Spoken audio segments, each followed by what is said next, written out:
Hi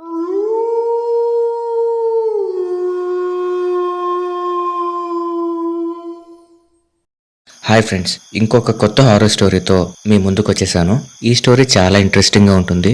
so video మొత్తం చూసి మీకు నచ్చితే వీడియోని లైక్ చేసి మా ఛానల్ని సబ్స్క్రైబ్ చేసుకొని పక్కనున్న బెల్ సింబల్ యాక్టివేట్ చేసుకోండి. ఇక లేట్ చేయకుండా స్టోరీలోకి వెళ్ళిపోదాం. వస్తువులకు దయ్యాలు పడతాయా? అవి మనుషుల ప్రాణాలు తీసుకుంటాయా?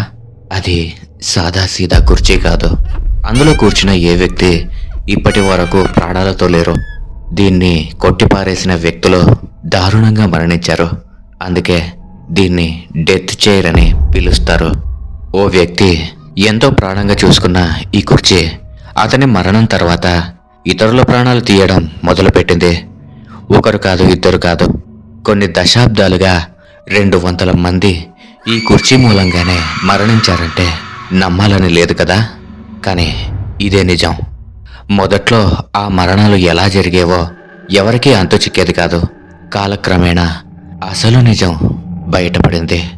ఇది సాధారణ కుర్చీ కాదని, ఒక చనిపోయిన వ్యక్తి ఆత్మదని గుర్తించారు. చివరికి దాన్ని ఒక మ్యూజియంకి అప్పగించారు. అందులో ఎవరైనా కూర్చోవాలంటే భయపడేవారు. అంతెందుకు, దాన్ని తాకాలన్నా కూడా వణికిపోయేవారు.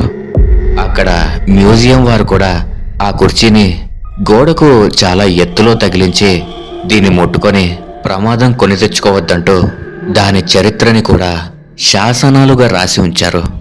అసలు ఎవరిది ఈ కుర్చీ? అది మనుషుల్ని ఎందుకు చంపుతోంది? తెలుసుకోవాలంటే ఈ కథను పూర్తిగా వినండి. ఇప్పుడు మనం కొన్నేళ్లు వెనక్కి వెళ్ళాలి. అది 1600 సంవత్సరం. ఇంగ్లాండ్లోని నార్త్ యార్క్ షైర్లోని ట్రిస్క్ అనే ఒక ప్రాంతం ఉంది. సాంప్రదాయ మార్కెట్లకు ఆ ప్రాంతం పెట్టింది పేరు. ఈ ప్రాంతం north York Moor's, north York Dallas మధ్య ఉంటుంది. ఇక్కడ డానియల్ అనే ఒక చిల్లర దొంగ ఉండేవాడు. అతని ఒక్కగానొక్క కుమార్తె ఎలిజబెత్ని స్థానిక యువకుడు థామస్ బస్బేకి ఇచ్చి పెళ్లి చేశారు. థామస్ కూడా డానియల్తో కలిసి దొంగతనాలు చేయడం అలవాటు చేసుకున్నాడు. కొన్ని నెలలు బాగానే ఉండేవారు. ఏవైందో తెలియదు కానీ థామస్కి ఎలిజబెత్కి మధ్య మనస్పర్ధలు వచ్చాయి. దీంతో ఎలిజబెత్ని తన ఇంటికి తీసుకువెళ్ళడానికి డానియల్ వచ్చాడు. ఆ సమయంలో థామస్ ఇంట్లో లేడు.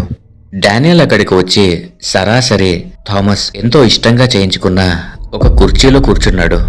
ఇంతలో థామస్ ఇంటికొచ్చి డానియల్ ఆ కుర్చీలో కూర్చోవడం చూసి తన కోపాన్ని కంట్రోల్ చేసుకోలేకపోయాడు.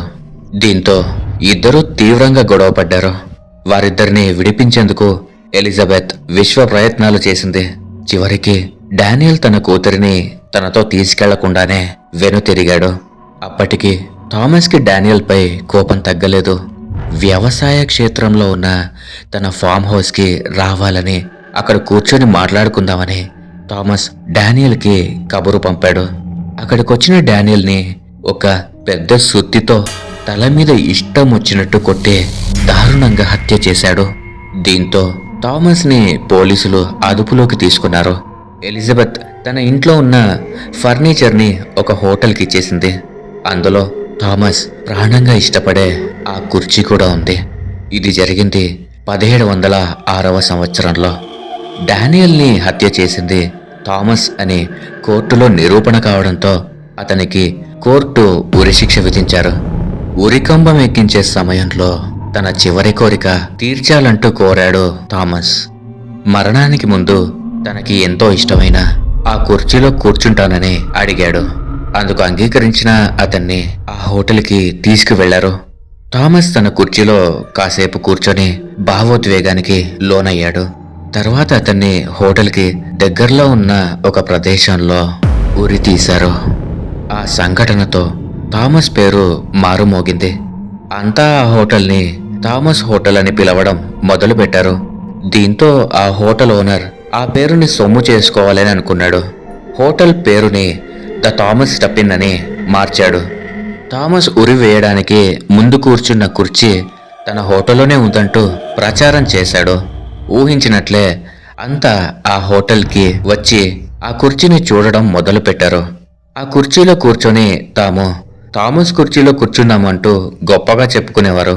కానీ వారిలో ఆ సంతోషం ఎన్నాళ్ళో నిలవలేదు. ఆ కుర్చీలో కూర్చునే వ్యక్తులు వేర్వేరు కారణాలతో చనిపోయేవారు. కొన్నాళ్ల వరకు ఆ మరణాల వెనుక కారణమేంటో ఎవరికీ తెలియలేదు. ఆ తర్వాత రెండో ప్రపంచ యుద్ధం మొదలైంది. ఆ సమయంలో కొంతమంది సైనికులు ఆ హోటల్లోనే తల దాచుకునేవారు. ఈ సందర్భంలో కొందరు ఆ కుర్చీలో కూర్చున్నారు. ఆ తర్వాత రోజే వారంతా బాంబు దాడిలో చనిపోయారు. యుద్ధంలో చనిపోవడం సర్వసాధారణమని భావించారందరూ. కానీ కొన్నేళ్ల తర్వాత అసలు నిజం తెలిసి ఆశ్చర్యపోయారు. ఇదిలా ఉండగా ఆ హోటల్లో పబ్ కూడా ఏర్పాటు చేశారు. దీంతో ఆ కుర్చీని ఆ పబ్లోకి మార్చారు. ఆ సమయంలో ఒక వ్యక్తి ఆ కుర్చీలో కూర్చొని మందు తాగాడు. ఉదయాన్నే చూసేసరికి ఒక స్తంభానికి వేలాడుతూ కనిపించాడు. అందరూ అతను ఆత్మహత్య చేసుకున్నాడనుకున్నారు. కానీ కొందరు మాత్రం ఈ పని ఖచ్చితంగా ఆ కుర్చీనే చేసింది అని అన్నారు. ఈ పుకారు ఒక విధంగా హోటల్కి మరో రకంగా లాభం చేకూర్చింది. అదేంటంటే కొంతమంది ధైర్యవంతులు ఈ కుర్చీతో డేర్ గేమ్ లాంటిది ఆడడం మొదలుపెట్టారు. ప్రపంచ యుద్ధం ముగిసిన తర్వాత యుద్ధంలో గెలిచిన వాళ్ళు ఏర్పాటు చేసిన విందులో ఇద్దరు సైనికులు ఆ కుర్చీలో కూర్చోవడానికి పోటీ పడ్డారు. చివరికి వాళ్ళిద్దరూ ఒక కార్ యాక్సిడెంట్లో అతి దారుణంగా చనిపోయారు.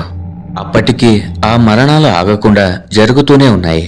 స్థానికులు కూడా ఆ కుర్చీ మూలంగానే ఎంతో మంది మరణించారని, అందుకు బాధ్యులు మీరే అని ఆ హోటల్ ఓనర్పై మండిపడ్డారు. దీంతో హోటల్ భవన యజమాని టోనీ దాన్ని సెల్లార్లో పెట్టించాడు. అయితే ఒకరోజు హోటల్కి సామాన్లు తీసుకుని వచ్చిన డ్రైవర్ తెలియకుండా ఆ కుర్చీలో కూర్చున్నాడు. కొన్ని గంటల తర్వాత అతను కూడా రోడ్డు ప్రమాదంలో దారుణంగా మరణించాడు. దీంతో భయపడిన టోనీ ఆ కుర్చీని దగ్గరలో ఉన్న స్థానిక ట్రిస్క్ అనే మ్యూజియంకి అప్పగించాడు. ఆ కుర్చీని నేల మీద ఉంచితే ఎవరైనా కూర్చుంటారని దాన్ని పైన గోడకి చాలా ఎత్తులో తగిలించారు. దాని పక్కన అది ముట్టుకోవడం ఎంత ప్రమాదకరమో తెలుపుతూ ఒక కథనాన్ని ఉంచారు. కనీసం ఆ కుర్చీని ముట్టుకునేందుకు కూడా ప్రయత్నించొద్దని అందులో రాశారు. అందులో కూర్చున్న వారు ఎందుకు చనిపోతున్నారని తెలుసుకోవడానికి ఒక ఫర్నిచర్ హిస్టారియన్ డాక్టర్ యాడమ్ బవెట్ రంగంలోకి దిగారు. మ్యూజియంలో ఉన్న కుర్చీ థామస్ ఉరి సమయంలో కూర్చున్న కుర్చీ కాదని తెలిపారు. అది సుమారు 140 ఏళ్ల క్రిందటిదని, సుమారు 1840వ సంవత్సరంలో తయారు చేసి ఉండొచ్చని పేర్కొన్నారు. మరి ఇది నిజమైన థామస్ కుర్చీ కాకపోయి ఉంటే మరెవరిది? థామస్ కూర్చున్న కుర్చీ ఎక్కడుంది? హోటల్ ఓనర్ థామస్ కుర్చీని ఎవరికీ తెలియకుండా ఎక్కడైనా దాచిపెట్టాడా? ఇలా అనేక రకమైన అనుమానాలెన్నో తలెత్తుతున్నాయి. కానీ ఎవరూ కూడా నిజమేంటో ఇప్పటికీ కనిపెట్టలేకపోయారు. ఇప్పటికీ ఇది ఎవరూ ఛేదించలేని మిస్టరీలా మిగిలిపోయింది. ఓకే ఫ్రెండ్స్, ఈ స్టోరీ కనుక మీకు నచ్చినట్లయితే ఖచ్చితంగా ఈ వీడియోని ఒక లైక్ చేసి మీ అభిప్రాయాలను కామెంట్ చేసి మీ స్నేహితులు మరియు బంధువులతో షేర్ చేసుకోండి. అలాగే మా ఛానల్ని సబ్స్క్రైబ్ చేసుకొని పక్కనున్న బెల్ సింబల్ని యాక్టివేట్ చేసుకోండి. Thanks for watching.